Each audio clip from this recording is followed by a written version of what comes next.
Hello दोस्तों, स्वागत है फिर से मेरी एक न्यू मज़ेदार absolute resonance novel explanation video में।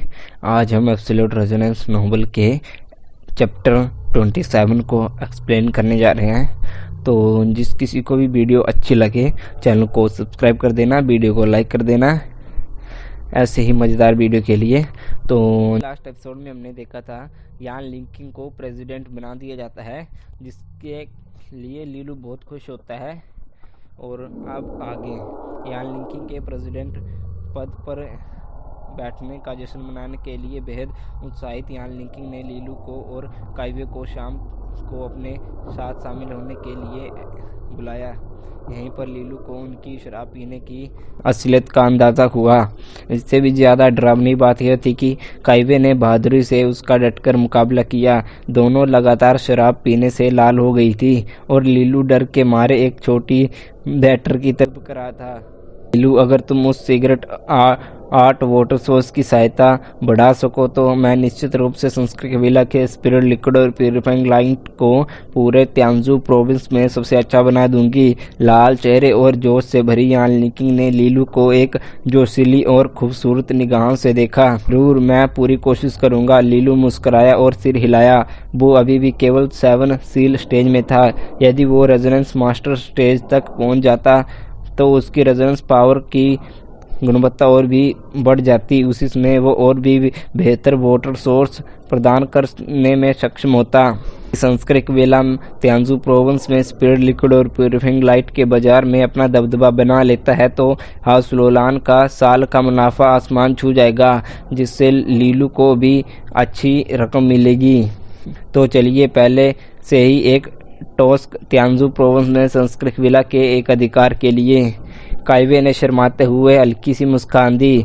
शराब ने उसके पहले से ही खूबसूरत चेहरे को और भी सुंदर बना दिया था, जिससे वो और भी ज़्यादा निखर उठी थी। तीनों ने मुस्कुराते हुए अपने कपों को आपस में छुआ। यान लिंकिंग को संस्कृत विला के अंदर के झगड़े को सुलझाने में मदद करने के बाद लीलू को अपने सीने से बोझ हल्का होने जैसा महसूस हुआ। अगले कुछ दिनों में वो संस्कृत विला में कम ही दिखाई देने लगा। छुट्टियां जल्द ही खत्म हो गई और लीलू के सामने एक और महत्वपूर्ण मुद्दा था। कॉलेज की फाइनल कंपटीशन यह डिसाइड करेगी कि किसे एस्ट्रल सेज कॉलेज में एंटर के लिए नामांकित किया जाएगा। जिया किंगडम के सबसे फेमस कॉलेज के रूम में यह कई यंग जनरेशन और लड़कियों के लिए एक पीक आशा थी। जिया किंगडम में किसी भी पावर ने एस्ट्रल सेज कॉलेज की क्षमता और रेपुटेशन को कम आंकने का साहस नहीं किया था। जिया किंगडम की स्थापना से पहले भी कई किंगडम थे। ये किंगडम आए और चले गए, लेकिन एस्ट्रल सेज कॉलेज आज भी कायम है, जो इसकी गहरी नींव जमा चुकी पावर का परिणाम है। ऐसी अफवाह थी कि एस्ट्रल सेज कॉलेज में किंग स्टेज के कल्टीवेटर मौजूद हैं, इसलिए लुअलान परिवार का यंग लॉर्ड होना भी एक एस्ट्रल सेज कॉलेज के स्टूडेंट होने के मुकाबले कुछ भी नहीं था। लीलू के लिए अच्छे फ्यूचर के सुरक्षित करने का कोई दूसरा विकल्प नहीं था। इसके अलावा जियान किंगे के साथ किया गया वो वादा भी था। कॉलेज की फाइनल कंपटीशन में सभी मिडिल और हाई स्कूल शामिल होंगे और प्रत्येक स्कूल अपने 20 स्टूडेंट को एस्ट्रल सेज कॉलेज में स्थान पाने के लिए कंपटीशन करने के लिए भेज सकेगा। रैंकिंग की संख्या हर साल अलग अलग होती थी, लेकिन आमतौर पर पीक 10 का चयन लगभग तय होता था, जबकि बाकी बचे लोगों के लिए स्थिति कम निश्चित होती थी। इस लीलू को टॉप 10 में सुरक्षित स्थान हासिल करना था। पीक 10 में पहुंचना आसान नहीं होगा। लीलू का चेहरा चिंता से भरा हुआ था। वो स्काई गोल्ड कमरे में बैठा था और अभी अभी अपना कल्टीवेशन समाप्त किया था। हालांकि साउथवुड एकेडमी त्यांजू प्रोविंस की सर्वश्रेष्ठ विद्यालय था, लेकिन इसका मतलब यह नहीं था कि अन्य कॉलेज को नज़रअंदाज कर दिया जाए। यद्यपि अन्य एकेडमी के अधिकांश उम्मीदवार वास्तव में विचार करने के योग्य नहीं थे, फिर भी उनमें से कुछ योग्य थे और उनकी संख्या वास्तव में काफ़ी अधिक होंगी। इसके अलावा साउथवुड एकेडमी के लिए सबसे बड़ा खंड ईस्टबुल एकेडमी भी थी।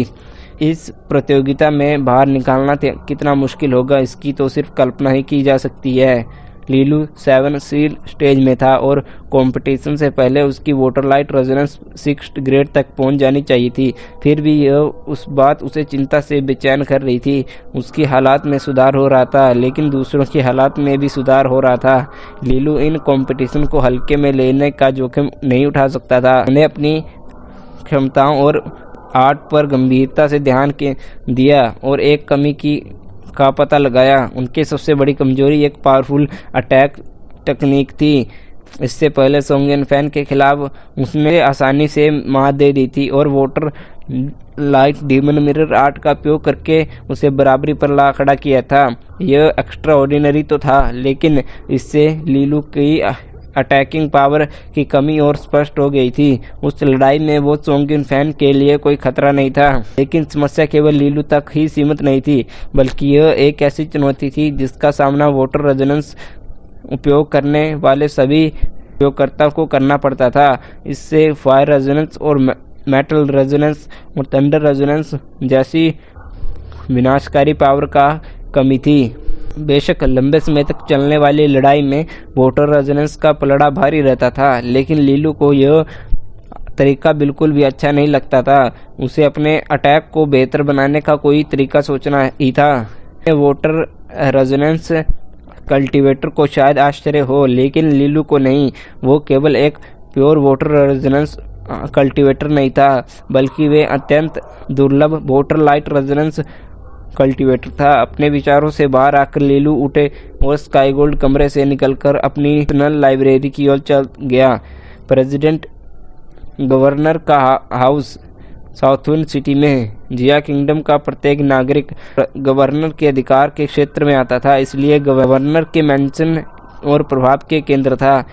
मेरे पुराने दोस्त सोंग, मैं तुम्हें काफ़ी समय से गवर्नर मैंशन में आमंत्रित करना चाहता था। अफसोस की बात है कि मैं हाल ही में बहुत बिजी था और आज तक मैं नहीं निकाल पाया। गवर्नर मैंशन के अतिथि कक्ष से एक जोरदार हंसी की आवाज़ आई। यह हंसी एक दुबले पतले अधेड़ उम्र के व्यक्ति की थी। हालांकि वो मुस्कुरा रहा था, लेकिन उसके हाव भाव से एक अधिकारपूर्ण भाव झलक रहा था। यह त्यांजू प्रोविंस के गवर्नर शी किंग थे। वे भी हेवली डिपर जनरल के कल्टीवेटर थे, जो जनरल स्टेज के दूसरे अपर स्टेज के थे। उसके पास ही थोड़े नीचे की जगह पर सोंग परिवार के मुखिया सोंग शान बैठे थे।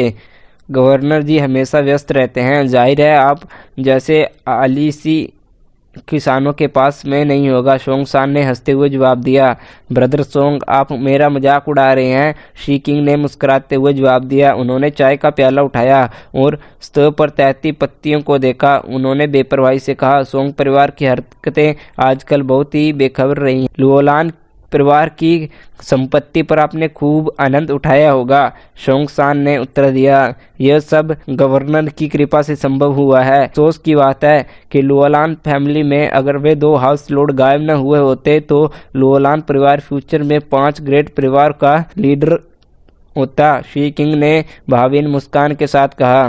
खैर, सबसे चमकदार मोमबत्तियां सबसे जल्दी जलती हैं। अगर ऐसा नहीं होता तो वो अचानक रुक गया। फैमिली मुश्किल से अपना अस्तित्व बचा पा रहा है। ईश्वर करे सोंग परिवार को हर अवसर का लाभ मिले। उन्होंने सोंग शान की ओर देखते हुए कहा। गवर्नर के निर्देश के लिए बहुत बहुत धन्यवाद। हमारा सोंग परिवार आपकी कृपा को अवश्य याद रखेगा। शी किंग मुस्कुराया और टॉपिक बदल दिया। गेस्ट हाउस के बाहर स्थित पास की एक झील से सोंग युन फैन ने भीतर से आती धीमी फुसफुसाहट सुनी और फिर अपनी निगाहें वोटर की ओर घुमाई। वहां सफेद वस्त्र पहने एक लड़का था, जिसके बाल छोटे कटे हुए थे। वो पीछे एक लंबी चोटी थी। उसके हाथ मछली के खाने से भरे हुए थे और वो मछलियों को खाना खिलाने में व्यस्त था। काम खत्म होने के बाद उसने अपने हाथ झाड़े। फिर एक नौकरानी ने रिस्पेक्टफुल उसे एक कपड़ा दिया। उसने लापरवाही से अपने हाथ पोंछे और सोंग युन फैन की ओर चलने लगा। जैसे जैसे वह पास आया, उसका चेहरे के हाव भाव स्पष्ट होते गए। एक साधारण सा चेहरा जिसके होठों पर हल्की सी मुस्कान थी, लेकिन इस साधारण से दिखने वाले लड़के को देखकर सोंग युन फैन के मन में थोड़ी सी घबराहट दौड़ गई। यह प्रेसिडेंट का पुत्र शी हुआंग था। वो ईस्टपुल एकेडमी के सबसे होनहार स्टूडेंट भी था। यंग फैन, मेरे पिता ने कहा है कि इस साल की कॉलेज की फाइनल कंपटीशन में मुझे ईस्टपुल एकेडमी को तियांजू प्रोविंस के टॉप एकेडमी का खिताब दिलाने में मदद करनी होगी, शी हुआंग ने मुस्कुराते हुए कहा। बिग ब्रदर शी हुआंग की टैलेंट को देखते हुए यह पूरी तरह से संभव लगता है, सोंग युन फैंग ने जवाब दिया। बिल्कुल नहीं, आपकी साउथविंड एकेडमी की लुकिंगेर कोई कमज़ोर ओपोनेंट नहीं है, वो एक अच्छी ओपोनेंट साबित होगी, शी हुआंग ने कहा। यंग फैन ने सहमति से सिर हिलाया। वो लुकिंगेर की ताकत से अच्छी तरह से वाकिफ था कि मुझे उससे डर नहीं लगता, लेकिन मुझे अज्ञात चीज़ें पसंद नहीं है, इसलिए कॉलेज की फाइनल कंपटीशन से संबंधित कुछ मामलों में मुझे आपके सहयोग की आवश्यकता हो सकती है, शी हुआंग ने नॉर्मल और प्यारे स्वर में कहा। युन फैन का चेहरा बदल गया और वो परेशान होकर बोहें चढ़ाकर बोला, सीनियर ब्रदर शी हुआंग, क्या आप मुझे साउथविंड एकेडमी के साथ विश्वासघात करने के लिए कह रहे हैं? अरे बाप रे, तुम तो इसे बहुत ही बुरा मान रहे हो। क्या तुम सच में साउथविंड एकेडमी को अपना फैमिली समझते हो? यह तो हमारी कल्टीवेशन जर्नी में बस एक पड़ाव है। जैसे ही तुम टॉप 10 में जगह बना लोगे, तुम स्वाभाविक रूप से एस्ट्रोसेस कॉलेज में एंटर कर जाओगे। उस समय क्या तुम्हें साउथविंड एकेडमी की परवाह भी होगी? शी हुआंग जोर से हंसा। खैर, चिंता मत करो, मैं तुमसे कुछ भी ऐसा करने को नहीं कहूँगा जो बहुत ज़्यादा ध्यान खींचने वाला हो। उन्होंने हवा में एक सहज इशारा किया। यह मेरे पिता की इच्छा भी है। साउथविंड एकेडमी के डीन का मेरे पिता से पास्ट में झगड़ा था। उन्होंने हर मोड़ पर मेरे पिता की तरक्की रोकने की कोशिश की, इसलिए तियांजू प्रोविंस के पीक एकेडमी का गोल्डन खिताब उससे छीन लिया जाना चाहिए। सोंग युन फैन ने इसके बारे में काफी देर तक सोचा और अंत में दर्द भरी मुद्रा में सिर हिला दिया। अभी शी हुआंग के चेहरे पर एक प्यारी सी मुस्कान खिल उठी। उसने हाथ बढ़ाकर सोंग युन फैन के कंधे पर धीरे से थपथपाया। और मैंने सुना है कि लीलू को अब एक रेजोनेंस मिल गया है और तुम दोनों का मुकाबला बराबरी पर खत्म हुआ है, फैन ने हैरानी से कहा।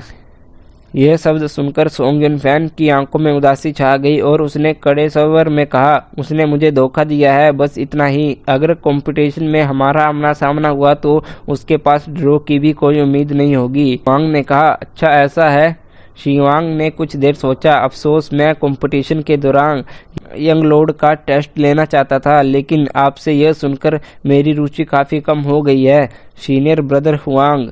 ऐसी बिगड़ैल बच्चों के चक्कर में पड़ने की कोई ज़रूरत नहीं है। मौका मिलते ही मैं उसे सबक सिखा दूंगा, सोंग युन फैन ने कहा।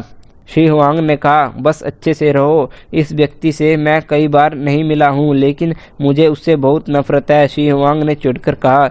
यह सुनकर सोंग युन फैन का चेहरा हैरान और संदेह और बढ़ गया। उसकी रिएक्शन देखकर शी हुआंग हंस पड़ा और नाराजगी से बोला, यह एक घिनौना मामला है। उस समय मेरे पिता लुओलान परिवार गए थे मेरे लिए जियान किंगे का हाथ मांगने के लिए, और फिर वो हंसा। अंत में दोनों हाउस लॉर्ड ने उन्हें रिजेक्ट कर दिया। उनकी हिम्मत कैसे हुई? वे उसे अपने बेटे के लिए रखना चाहते थे। कितनी अफसोस की बात है कि उनका बेटा इतना निकम्मा निकला। इतनी अच्छी लेडी को वो कैसे अपना पास रख सकता है? यह सब सुनकर सोंग युन फैंग दंग रह गया। अब उसे समझ में आया कि गवर्नर का परिवार शीघ्र रूप से सोंग परिवार की मदद करने के लिए और लुओलान परिवार को खत्म करने की मदद के लिए हाथ क्यों बढ़ा रहा है। तो ये थी वजह। जब लीलू के पास 5th ग्रेड के स्पीड लिक्विड और प्यूरिफाइंग लाइट का फाइनल 3 बोतलें बची थी, तो फाइनली उसकी water light resonance 6th grade तक पहुंच गई। अपने बेडरूम में लीलू कालीन पर बैठा हुआ था। उसका चेहरा विजय का भाव स्पष्ट दिखाई दे रहा था। 1 महीने से भी कम समय में लीलू का उसके ब्लैंक पैलेस के साथ खारिज कर दिया गया था। उसका फ्यूचर अंधकार में था और अब उसकी अद्वितीय water light resonance 6th grade तक पहुंच गई थी। रेजोनेंस के 9 ग्रेड होते हैं। 6th ग्रेड का रेजोनेंस नॉर्मल से ऊपर माना जाता है, चाहे आप इसे किसी भी तरह से देखें।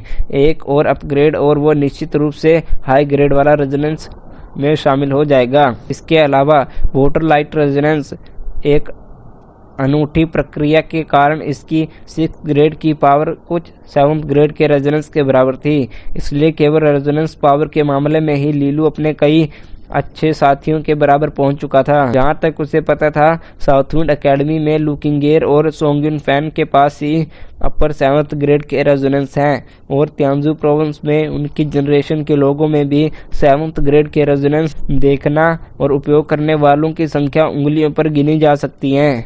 भले ही जियांग किंगे जैसी 9th ग्रेड की रेजोनेंस वाली डीमन ने उसकी उपलब्धि को धूम में मिला दिया हो, लीलू जानता था कि 7th ग्रेड के डीमन अपनी एक उल्लेखनीय चमक होती है। 9th ग्रेड की रेजोनेंस बहुत ही ज़्यादा रेयर होती हैं, अन्यथा एस्ट्रल सेज कॉलेज जियांग किंगे के लिए एक विशेष एंट्रांस क्यों खोलता। एस्ट्रल सेज कॉलेज की रिक्वायरमेंट बहुत सख्त थी। उन्होंने याक्तजी नदी में पाई जाने वाली मछलियों से भी कई अधिक टैलेंटेड लोगों को देखा था, इसलिए एक साधारण सा एक्स्ट्राऑर्डिनरी व्यक्ति उन्हें इतनी आसानी से अपने दरवाजे खोलने के लिए आमंत्रित नहीं करता। लीलू ने अपनी हथेली उठाई, उसकी उंगली की नोक पर ब्लू रेजोनेंस पावर इकट्ठा हो गई। यह रेजोनेंस पावर बहुत शुद्ध थी और इससे लहरों की ताजगी भरी साउंड उत्पन्न होने लगी। वाटर लाइट रेजोनेंस उत्पन्न करने के बाद वह महसूस कर सकता था कि उसकी रेजोनेंस पावर अधिक प्योर और ठोस हो गई है। अब वो 8th सील स्टेज से ज़्यादा दूर नहीं था। ब्लू रेजोनेंस पावर अंततः उसकी मुट्ठी के आकार के पानी के गोले में ट्रांसफॉर्म हो गई। उसने अपनी उंगली से इशारा किया और पानी का गोला तेजी से आगे बढ़ा। वो खतरनाक तेजी से दीवार सेट कराया और लाइट की एक जोरदार चमक पैदा कर दी, जिससे असंतुलित लीलू क्षण भर के लिए चकाचौंध हो गया। वो मुस्कुराया। यह रेजोनेंस आर्ट बिल्कुल भी असामान्य नहीं थी। यह एक बहुत ही सामान्य मिडिल ग्रेड की रेजोनेंस आर्ट थी। प्रहार होने पर वाटर रेजोनेंस पावर लक्ष्य के शरीर में एंटर कर जाती थी और उनकी गति धीमी हो जाती थी। हालांकि इस अटैक में अटैकिंग पावर की कमी थी और इससे ज़्यादा नुकसान नहीं होता था, इसलिए लीलू ने इसे मिड ग्रेड की रेजोनेंस आर्ट को अच्छा बनाया था। उन्होंने इसमें लाइट रेजोनेंस पावर भी डाली थी। परिणाम स्वरूप वोटर न केवल तेज था बल्कि ओपोनेंट का ध्यान भटकाने के लिए चकाचौंध कर देने वाला लाइट भी उत्पन्न कर सकता था। इसलिए उन्होंने इस बुलेट आर्ट का नाम बदलकर वाटर लाइट बुलेट रख दिया था। कॉलेज की फाइनल कंपटीशन की तैयारी के लिए लीलू ने हर तरह के प्रयास किए थे और वाटर लाइट बुलेट को रिफाइन करना भी उनमें से एक था। लीलू मुड़ा और उसकी नज़र 5th ग्रेड के आखिरी 3 स्पीड लिक्विड की बोतलों पर पड़ी। उन्होंने गहरी सांस ली। 1 महीने से भी कम समय में उसकी वाटर लाइट रेजोनेंस 2 ग्रेड ऊपर चढ़ गई थी। यह बाकी खतरनाक बात थी, लेकिन लीलू जानता था कि यह तीव्र गति जल्द ही रुकने वाली है। ग्रेड के स्पीड लिक्विड के विपरीत वो 6 ग्रेड के स्पीड लिक्विड और प्यूरिफाइंग लाइट सैकड़ों की संख्या में नहीं खरीद सकता था। प्राइस को ध्यान में रखते हुए वो 5th ग्रेड की स्पीड लिक्विड की कीमत लगभग 5000 सोने के सिक्के थी, जबकि 6 ग्रेड की स्पीड लिक्विड और प्यूरिफाइंग लाइट की एक बोतल की कीमत 30,000 स्काई गोल्ड तक पहुंच सकती थी। इसके अलावा 6 ग्रेड से 7th ग्रेड में जाना एक मील का पत्थर था। मिड रैंक से हाई रैंक की क्षमता में प्रवेश था, इसलिए आवश्यकता स्पिरिट लिक्विड और प्यूरिफाइंग लाइट की मात्रा अविश्वसनीय थी। मान ले कि उसे 200 स्पिरिट लिक्विड और प्यूरिफाइंग लाइट की आवश्यकता है तो कुल मिलाकर 6 मिलियन स्काई गोल्ड बनेंगे, जो लुओलान परिवार की लगभग 1 साल की आय के बराबर थी। और यह देखते हुए कि हाउस लुओलान के अंदर और बाहरी दोनों तरह की समस्याओं से जूझ रहा है, यह उम्मीद करना असंभव था कि उसकी मदद के लिए 6 मिलियन स्काई गोल्ड निकाले जाएंगे। फाइनेंशियल लिमिट के अलावा आपूर्ति का भी सवाल था। लीलू के ज्ञान के अनुसार त्यांजू प्रोविंस के बाजार में शायद हर महीने केवल 10 ही 6 ग्रेड के स्पीड लिक्विड और प्यूरिफाइंग लाइट उपलब्ध होते थे, इसलिए उन्हें लगा कि यह 7th ग्रेड तक अपनी रेजोनेंस पावर पहुंचाना नामुमकिन है जब तक वो जिया किंगडम में न चला जाए। आगे चलकर वो अपनी एक्वायर्ड रेजोनेंस को 9th ग्रेड में पहुंचाना चाहता है। इसके लिए बहुत अधिक पैसे की जरूरत होगी। यहाँ तक कि लुओलान परिवार के सभी रिसोर्सेस भी इसके सामने कुछ नहीं साबित होंगे। ऐसा प्रतीत हो रहा था कि यह एक्वायर्ड रेजोनेंस बाकी में काफ़ी परेशानी वाला साबित होने वाला था। बेशक उसके लिए ब्लैंक पैलेस का मतलब था कि वो लोअर ग्रेड के स्पीड लिक्विड और प्यूरिफाइंग लाइट को भी बदल सकता था। हालांकि वे कम प्रभाव दिखाएंगे, लेकिन अब जब उसके पास 6 ग्रेड का रेजोनेंस था तो 5th ग्रेड के स्पीड लिक्विड का 6 ग्रेड के स्पीड लिक्विड और प्यूरिफाइंग लाइट की तुलना में कई गुना कम प्रभाव होगा। इसलिए ऐसा करने से उसे बिल्कुल कुल मिलाकर कोई बचत नहीं होने वाली थी, लेकिन वे आपातकालीन स्थिति में काम आ सकते थे। ड्यूक का मन भारी हो गया जब उसने इस बारे में सोचा, लेकिन सौभाग्य से यही एकमात्र खास बात नहीं थी उसके पास थी। जब वो रेजोनेंस मास्टर स्टेज में एंटर करेगा तो वो अपने दूसरे रेजोनेंस पैलेस को दूसरी रेजोनेंस से भर सकेगा। इसलिए भले ही वो धन की कमी से अपंग हो गया हो, दूसरी रेजोनेंस उसे आगे बढ़ने में मदद कर सकती है। इसके अलावा लीलू का अनूठा लाभ तभी सही मायने में सामने आएगा जब वो अपने दूसरे रेजोनेंस पैलेस को पूरी तरह से भर देगा। 6th या 7th ग्रेड की मेरी अकेली वाटर लाइट रेजोनेंस आपकी 9th ग्रेड की रेजोनेंस से हार सकती है, लेकिन अगर मेरे पास 2 रेजोनेंस हो तो क्या होगा? 2 से नहीं तो 3 से क्या? अगर मैं 1 से तुम्हें हरा नहीं सकता तो मैं उनकी संख्या बढ़ा दूंगा। यह लाभ शायद ड्यूक स्टेज के नीचे के किसी भी ओपोनेंट के खिलाफ उसके लिए कारीगर साबित होगा। बेशक उनका सामना किसी ऐसे एक्स्ट्रा ऑर्डिनरी टैलेंट से ना हो जाए जिससे ड्यूक स्टेज तक पहुंचने से पहले ही अपना दूसरा रेजोनेंस पैलेस प्राप्त कर लिया हो। फिर भी ऐसे लोग उतने ही दुर्लभ होंगे जितने कि उसके ब्लैंक पैलेस थे, है ना? के अलावा उनसे मिल भी लेता है तो भी मुकाबला 3 के मुकाबले 2 का ही होता। लीलू का मन उलझन में था। उसने बिखरे हुए विचारों को शांत करने के लिए जोर से खांसा। उसी समय उसके ब्लू रंग का एक जेड पत्थर निकला। उसमें एक नई कल्टीवेशन आर्ट लिखी हुई थी जिसे लीलू ने स्वयं चुना था। ब्लैक वाटरफॉल विदरिंग टेक्निक एक हाई ग्रेड की कल्टीवेशन आर्ट थी और इसके लिए उपयोगकर्ता को 6 ग्रेड की रेजोनेंस की आवश्यकता होती है। यदि लीलू द्वारा पहले अभ्यास की गई वाटर लाइट अधिक रिफाइन थी, इसके अलावा उसकी वाटर लाइट पावर के साथ ही उसकी रेजोनेंस पावर को वाटर लाइट मेडिटेशन आर्ट का उपयोग करने की तुलना में और भी अधिक विस्फोट रूप से प्रभावित होने में सक्षम बनाती है। लीलू को ठीक यही चाहिए था। लीलू ने ब्लैक वाटर विदरिंग टेंटिकल को ध्यान से पढ़ा। जब उसने कुछ समझ आने लगा तो उसने इसका कल्टीवेशन शुरू कर दिया। अगले 2 दिनों तक लीलू ने अपनी अधिकांश power black waterfall withering technique के कल्टीवेशन में लगाई। छुट्टियां खत्म होने से एक दिन पहले काइवे ने किसी को भेजकर उसे रिपोर्ट दी। जिस रेजोनेंस आर्टिफैक्ट को बनाने में उसने उनकी मदद मांगी थी वो बनकर तैयार हो गई है। तो दोस्तों वीडियो को यहीं करते हैं समाप्त। वीडियो कैसी लगी है लाइक शेयर कमेंट करके बता देना।